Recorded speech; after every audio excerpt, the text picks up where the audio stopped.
We have a crazy amount of people living on the streets of our San Diego communities. It didn't used to be this way, but few understand how we got to this point. Lost in the confusion, typecast by many, and often misunderstood by those trying to help, are our neighbors at the center of this tragedy. The men, women, and children experiencing homelessness in San Diego. Homeless in San Diego is a podcast that shares their stories, digs into the key issues, and each episode provides our listeners with a clear, easy call to action. Want to truly understand homelessness? Want to help? You're in the right place. Hey everyone, welcome to another episode of Homeless in San Diego. This is our second episode where we are filming. So if you're listening now and you always wanted to see what it looks like, what the studio looks like, what our guests look like. You probably don't want to know what I look like, but you can. Check us out. You can see it on the website or on YouTube, homelessinsandiego.org. Joined by two people today. I'm joined by Bill Froby. Bill, welcome. Thank you very much, Greg. It's great to be here. So, Bill, you are staying, actually, you're about to graduate out of a shelter that Interfaith operates, and you've gone through a whole lot in the last year. That's kind of what we're going to talk about today. Thank you for joining us. Thank you for having me once again. And joined by a colleague of mine, Lauren Pollick. She is the program manager of shelters at Interfaith Community Services. Thanks so much for having me. Yeah, thanks for being here. So this is your second time on the show. It is. Feel like old hat? Yeah, definitely. Okay, cool. And so you were here before. I was here, I think the first couple episodes, and I shared a really powerful story, but Bill has such an amazing story that I wanted to come back. Great. Well, welcome back. Thanks, Lauren. Welcome back. So, Bill, where are you from originally? I was born in Washington, D.C. and grew up in Virginia and moved to San Diego when I was 20. And to move from a cold weather city to warm weather, even though I'd never been to California. Well, I've lived here ever since. Well, you picked a great town, and yes, I did. And what have you done for career and work and life in that time? My work career has been in shipping and receiving. I was able to work my way up in a company called FedMart, which is a ways ago, and also when Target moved to San Diego, I was part of opening up the new stores and rose up in that company to become a receiving manager. And then retail is a very dominant career. So after Target, I did kind of bounce around, and things were starting to get rough for me. Why were they starting to get rough? Well, because things were going to get in the way, which would be I don't get it. Addiction. What kind of addiction? Drugs and alcohol. And so I played a part in it. Did that start? Was there a time where that started, or was it like a slippery slope? It started when I lived in Virginia with smoking pot. Okay, and then it progressed when I moved to California. Just like they say that marijuana is a gateway drug, and I couldn't agree more. And alcohol was really not prevalent in my life. That came later on. Okay, so it's been something in your life for a long time. Absolutely, addiction. Yes, it has. And it's not part of my life now, I'm grateful to say. Lauren, you oversee a few different shelters that Interfaith operates. Correct. I oversee Haven House, which is our emergency shelter.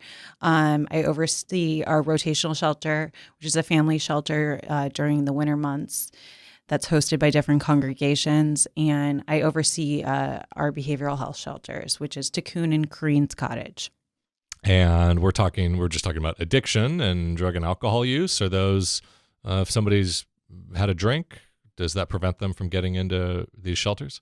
No, we are a low barrier shelter. And so we really try to meet our clients where they're at. And we really, we try to provide them with a safe place to stay, help them get connected to resources if they're interested, and hopefully get them into housing. So, Bill, you were homeless for how long? I was homeless for approximately the first 6 months of 2018, and it was really brutal being homeless, along with my addiction. Specifically, at this point, it was alcohol. It dominated my thinking, and it got worse and worse. My appearance became horrific, and I knew what to do and where to go get help. I just wasn't able to. Alcohol really dominated it. I was trapped, and till I eventually, I made my way out with the help of Interfaith, and of course, God kept me alive. You said being homeless was brutal. It was brutal. It's dangerous. What was brutal? What's dangerous about being homeless? I'll tell you.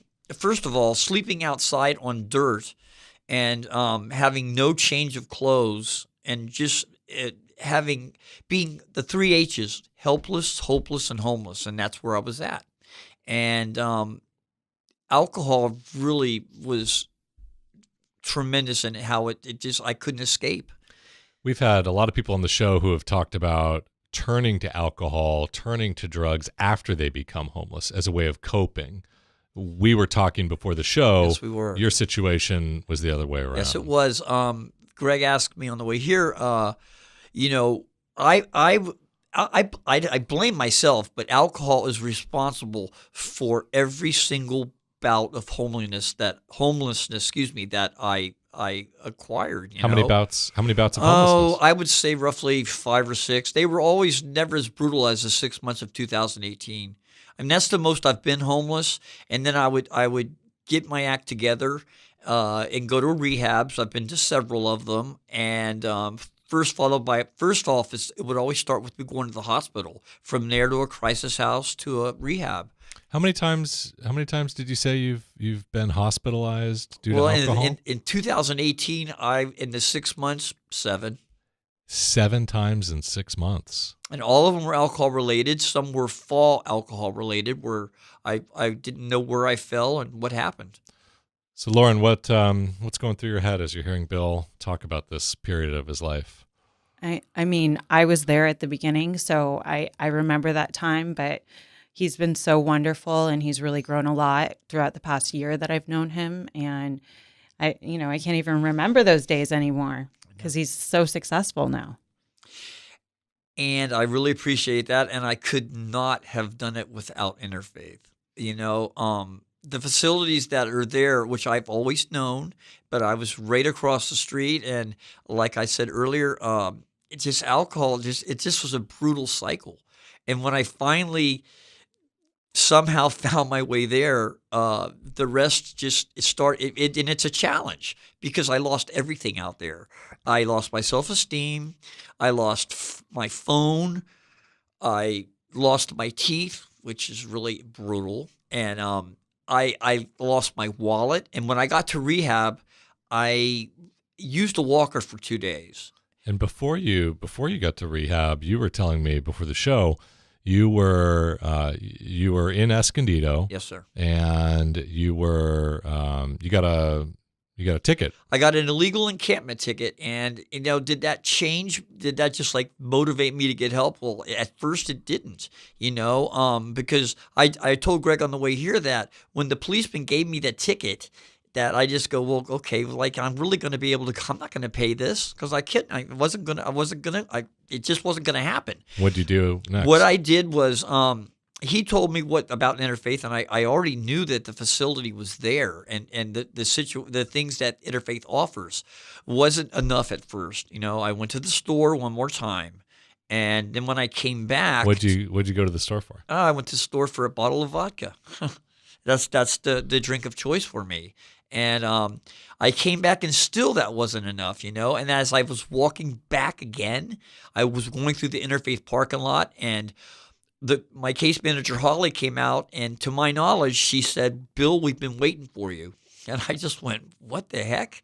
And so she said, "This is what you have to do. You need to go to Palomar to get Librium, which is a detox type of a medication, but also prevents seizures because it's brutal when you try to stop drinking alcohol, and it can be very dangerous." Yeah, it's actually, as you were rightfully saying on the way down, it's actually the most dangerous substance to withdraw from, and it can kill you. And Librium reduces the likelihood of that happening. It does. And so that was a so-called prerequisite for me to go there, get the Librium, and to come back, and then rehab is what I had to have. So, Lauren, were you there that day when Holly connected with Bill? Yes, I was. I got an urgent call from Holly, and she needed me to temporarily house Bill until we could get him into detox. And so Holly was thinking that Bill could move into our Haven House Correct. homeless shelter, which is a 49-bed shelter. We've had a lot of folks who have been through that shelter on this show. Bill, had you ever been there before? I have. Okay,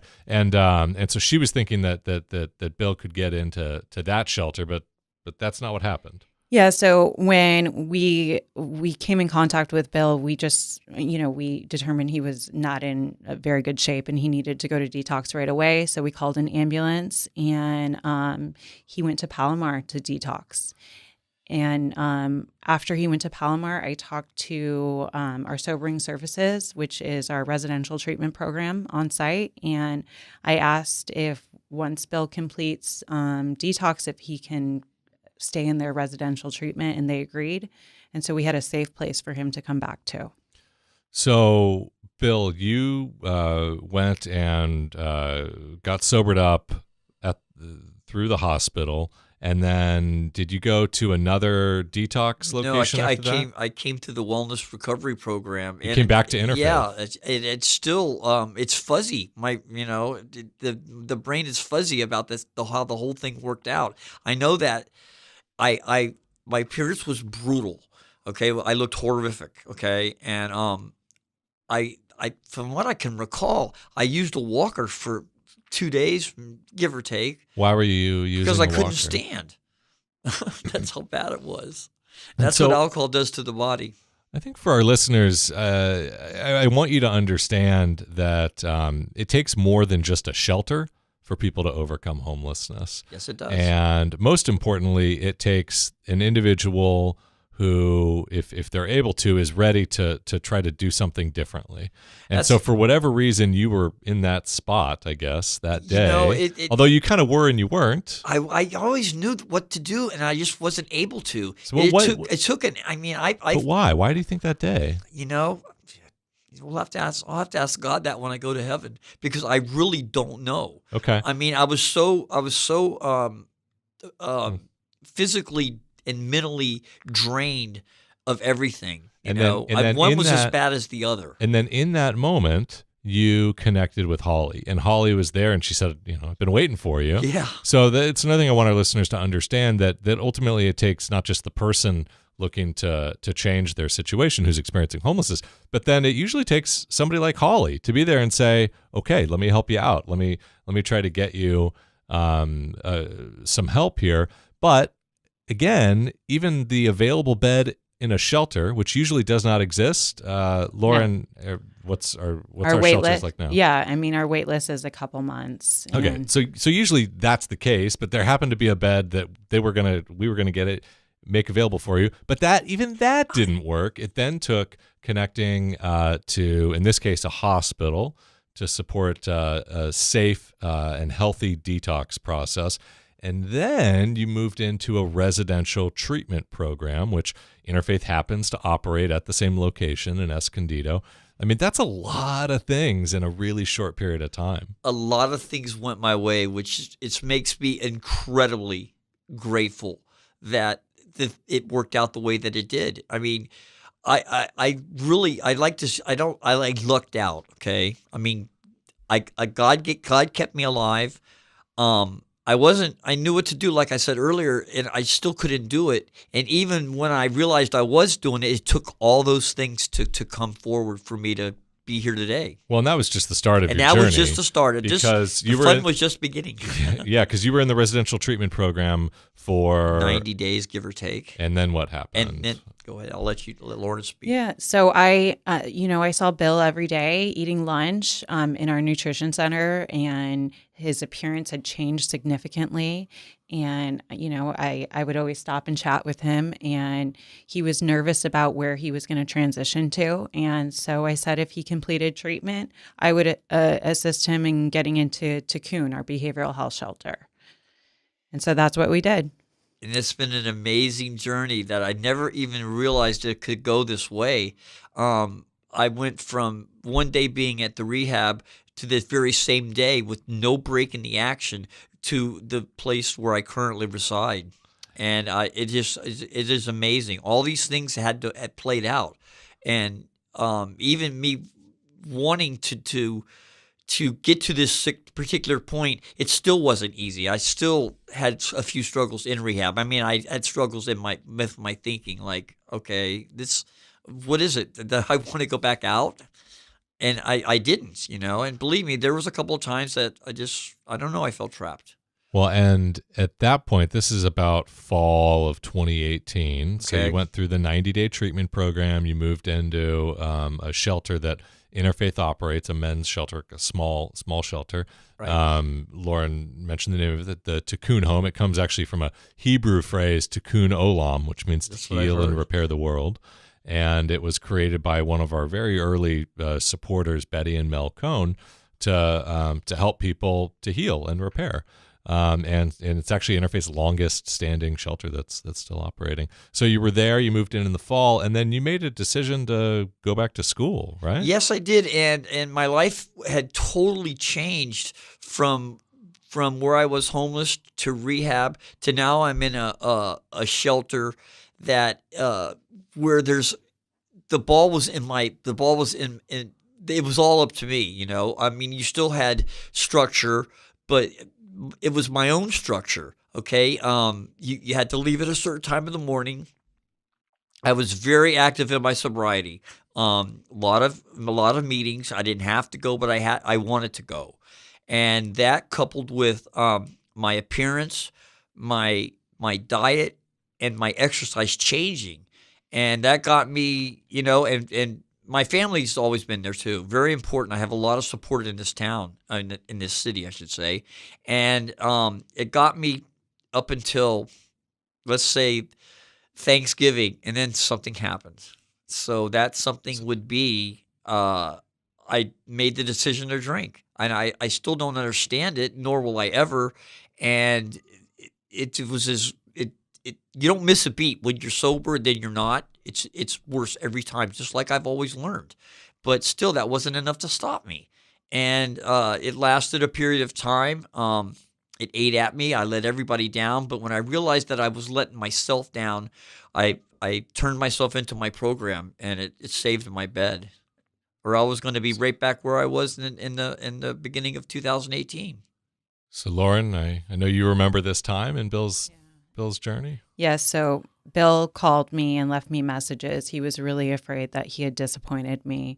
And so I made a point to go over and talk to him in person. And he doesn't have to in our shelters because it's a low barrier shelter. You aren't required to be sober, but he wanted to be sober. So I connected with McAllister, and we were able to get him a bed at a detox in East County, and and he completed detox, and then he came back to the shelter and he continued his programming.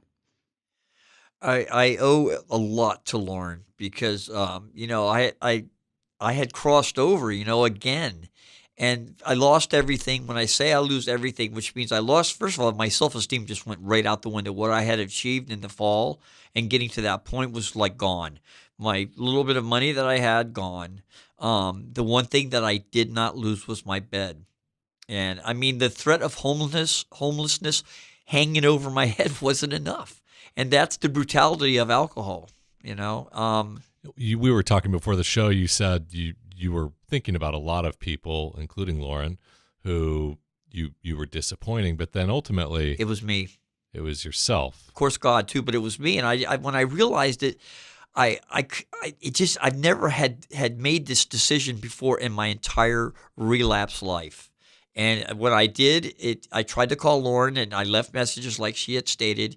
And then I was sitting in my house, and the resident manager came down, and I gave him what I had left to drink, and that's something I've also never done. Usually, I just, like I said earlier, I just go to the hospital, and this time was different, and I still was really, really scared at this point. Like, I didn't know what was going to happen, and I had to go to the hospital again. And when I came back, I still didn't know. I mean, I wasn't sure. I mean, are Lauren or anybody else going to even have trust in me? And as it turned out, they did. And when I looked back on it a few weeks into January, I realized that my life had changed, and I've never felt this way before. Why? What's different this time? Several factors. When I realized that I don't want to say dodged a bullet, but I mean, I really, once again, somebody's looking out for me. And to have the opportunity not to be on the street again was unreal. And then things started to come into focus. I had been registered. I had registered for college. I go to Palomar currently. What are you studying? To be a drug and alcohol counselor. Okay. Something that's been on my mind for the last few years, and things have gotten in the way. And so I was able to follow through and pick my classes. My whole thinking changed. And when I looked back at it, it's probably sometime in the middle to late January, I realized that this is the Alcoholics Anonymous program talking. I had a spiritual awakening. And you don't realize it right away, but when I realized it, everything changed. Motivation like I've never had ever. Follow through, taking care of my, everything goes away. Doctors, medication, and all that came back. And I became more focused on my everyday life than I ever had before, and it's continued on to this point. It's quite a transformation. Yes. It's amazing. And if somebody would have told me that I would be sitting here doing a podcast back in January, I would just go, oh my goodness, are you serious? Because it just is amazing what can happen. And I had a lot of breaks. There's no question about it. It does. I've done the work. You mentioned a lot of breaks. I mean, so a lot of breaks from that time getting the ticket to meeting Holly. After you had gone to the store and bought a bottle, you just met Holly, then detox, then get into a residential treatment program, then get into a shelter, then relapse, be able to get back into the shelter, continue in a treatment program. And then now you're working. Yes, I was able to get because I want to be able to give back what has been so freely given to me. And this is when I spoke in front of the mayor, believe it or not, with Greg and City Council. And so that started me.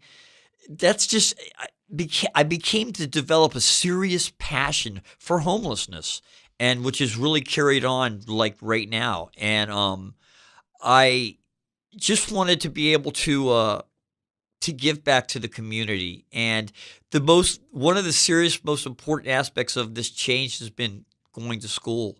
I mean, I was in school when I was 18, and I am now 61. So that was a very long time ago. I think Jimmy Carter was president. I'd like to say that. And it's changed my life because I love school. It's challenging. It causes me anxiety, but it's been an amazing part of my story. So, Lauren, how often do you see transformations like this? How often do you see stories like this? What's common about Bill's story? What's uncommon? Help our listeners understand a little bit, because you see this. This is what you do every day. Yeah. So this is a really common. The beginning of his story is very common. People tend to relapse, and relapse is part of recovery. A lot of times when clients do relapse in our shelter, they're not interested in getting help, and they're not ready for help. And so we try to connect them to resources, and they end up self-exiting because they don't like the structure of the shelter, or because they prefer to be on the streets where there's easier access to other things. So Bill, he really worked hard and worked through to really be successful. And, we had a few hiccups, but He's done some amazing things, and I'm really, really proud of him. Thank you so much, Lauren. And I owe so much to you. And it's been a pleasure always. When I first met Greg, when we talked before the city council, I had seen Greg at Interfaith, and I go, that's who that is? Because I didn't know. I didn't realize who you were. Now I know, of course. But, it's everything has just, my motivation is really, it's off the hook. School, I have 2 more weeks, and then the semester ends, and I start work at the fairgrounds on the 31st. I've worked several fairs in the past. When I realized I had an opportunity to work there, I haven't worked steady like this upcoming since probably 2016. Yeah, it's Shows you where I've been. Full-time gig, right? Yes, it is. And then you're also working in a restaurant part-time. You did Right. that this morning Yes, as sir. well. And drum roll, the big part is that you're moving out of the shelter, right? Yes. You get some plans in place. Lauren, can you talk about that? Yeah, so Bill got connected to, or we partner with MHS for our behavioral health shelters. This is a Mental Health Systems is the name of the organization. It's a mental health service provider. And they partner with Alpha Project, who has vouchers for people with serious mental illness and who are homeless. And so Bill got connected to that voucher program, and he successfully passed his background check. And so he's in the process of looking for housing and should be in stable housing in the next couple months. There you go. And Bill, you saved up some money too, you were saying? I've been able, when I'm sober, I've always had the ability to save money, but this has been beyond my wildest dreams. Once again, it's all been since the beginning of 2019. And I've had some various ways that money has come my way. I do work, but through being in school, I've just been able to save my money, and I've just been so fortunate to be in a facility where I have paid no rent. Great. Well, we are very fortunate to get to work with you, Bill, work with people like you to provide that opportunity for you to be able to do the hard work that you've done over the last year to completely rebuild your lives. Thank you. Your life. And as we started in the beginning, it's about people. It's about people being there in the times that matter. And this show is about people. And we invited our listeners, and we invite you today to share how you're taking what you're learning in the show and putting it into action. We always have a call to action. And we actually have a hotline where we're asking you to give us a call, leave a message, and we'll share with our listeners what you're doing to help others. So the number that you can call, let us know, share your voice, is 760-618-6811. Again, 760-618-6811. And this last week we had somebody call in. So we're going to hear this, and then we're going to talk a little bit about it with you, our listeners. Hi. For 1 hour each week, my daughter and I tutor kids at our local elementary school. We mostly work with kids who aren't native English speakers and therefore need extra help finishing their homework. That's not glamorous work by any stretch of the imagination, but it's so worthwhile. Many of the kids are new to the U.S., and for them to experience a community of people helping one another along the journey is just so important. I share this not to toot my own horn, but rather to hopefully inspire others to find small but very tangible ways of serving one another like this. There's definitely a great need for more tutors. In the end, I'm not sure who actually benefits more from our weekly interactions, my daughter and I, or the amazing kids that we're privileged to hang out with. Wow. Wendy from Mira Mesa, bringing it. Bringing it. What do you guys think? I mean, very touching and very needed, a service that's really, really needed. We see that at Interfaith, and we all know that this is, a definitely needed service. Well, and I think the idea that how she says, I don't know who gets more from it, the kids who were tutoring or my daughter and I who are doing it. Yeah. I think that's totally transferable to what we do at Interfaith around homelessness and around overcoming poverty and addiction and other issues, right? I mean, we're all in this together. I agree. And I totally applaud any situation like the lady just described, because the children are so important, and to be able to go and be in a position where you could tutor another child, it's helping the children, but it also falls back on helping being of serious help to the individual doing the actual tutoring. Well, thinking about kids and Lauren, your responsibilities overseeing our shelters, I think about one of the areas of focus that we have in our Haven House shelter on transition-aged youth.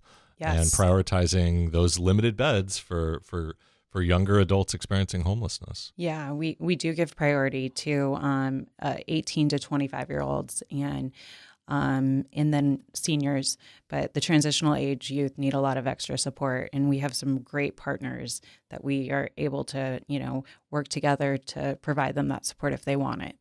All right. Well, you, our listener, who are hearing, you're inspired. You've done something before. You want to share something. Give us a call. Leave a message. 760-618-6811. Check out the website, homelessinsandiego.org. You can provide feedback there. And you can tell us how you're about to put the calls to action that we're about to share with you today. So now we'll wrap up today's episode with our calls to action, how you, our listeners, can help make a difference. All right, Bill. They've heard you. They're ready to do something. They want to make a difference. What can people do? Okay, what I think that the people could do is just to be more aware of the homeless situation that is just so rampant in San Diego County and in the world and in the country, that to be able to go out there and to volunteer your services or your help in any way that you can, put you up close and personal, and will just open your eyes to how brutal it is for homeless people, because it is brutal. And I wouldn't be here without the help of just people in general. And so my thing with feeding homeless people myself is it just makes it helps the homeless, it helps individuals, but it really helps myself, and it makes me feel really incredibly good that I'm able to give back. Well, you and Wendy from Mira Mesa are in the same boat there, right? Yes, we are. And you go out on the weekends and do outreach in one of the parks in Escondido, and so volunteering, getting involved. You can also do that in structured ways with organizations like Interfaith Community Services, and we'll have some links on the website, homelessinsandiego.org. Interfaith uses and needs hundreds of volunteers every single day to do what we do, and thousands every year. Lauren, what about you? What would you what would you ask our listeners to do? I think just going with our theme for today, that, believing in people and believing that people are capable of change, and that a little support goes a long way, is what I'm asking from everyone. Bill was successful because we had a little faith in him and we supported him through the process. Great. And I would ask you, our listener, to understand how many steps are needed for somebody to overcome homelessness when they have other complicating conditions. In this case, addiction. We didn't get a chance to talk about it today, Bill, but you had some other tickets that had fines that you hadn't been able to pay. Correct. And through a program called Homeless Court, which our loyal listeners will be familiar with because we've featured it here on the show, Interfaith was able to help you work with the courts to get, you said, about $1,500 worth of tickets. Correct. The illegal encampment, ended up being, because I was in rehab, and so it elevated twice. And because of the homeless court situation that I'd known about, was amazing. It was all part of my life coming together, because it enabled me to get all my stuff together. And the homeless court advocate at Interfaith, his name is Tom, is a remarkable individual, and he has mentored me, and I check in with him all the time to let him know what progress I have accomplished. But it's just an amazing program. You did a great job. You went through all 90 days of it to get those fines forgiven by the courts. So my call to action to our listeners is to have empathy for people who are experiencing things that you may not fully understand or be able to comprehend what their reality is on that day. And now that you've listened to this story and Bill's story, to understand all that is often needed for somebody to overcome that situation. In this case, interaction with law enforcement, we work really closely with Escondido Police Department, so we have a strong partnership there. Outreach worker, shelter, sobering, treatment program, another shelter, employment, now a partnership with Alpha Project, mental health systems, significant funding from the County of San Diego to provide some of this support. I mean, it takes a village and then some here, and you, our listeners, understanding that and then supporting that village, being a part of it, volunteering, you can make a real difference. Absolutely. So, well, Bill, thank you for joining us today. Thank you for having me. It's just fun. It's your first time in a radio studio, yes, right? It is. You've called into radio shows. You're a big that was about sports, though. Big too. Sports guy. You got the Redskins thing going. Yes, I do. Is there anything else that you wanted to? What I would just like to share with is how incredible an organization Interfaith is. I owe my life to them.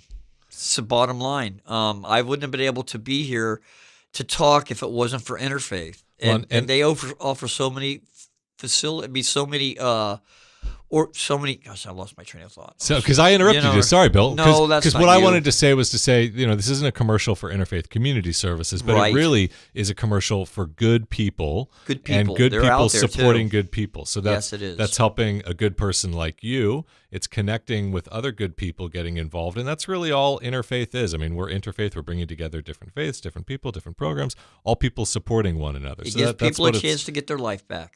There you go. There you go. Lauren, thank you for joining us. Thank you so much for having me. Listeners, thank you for being with us.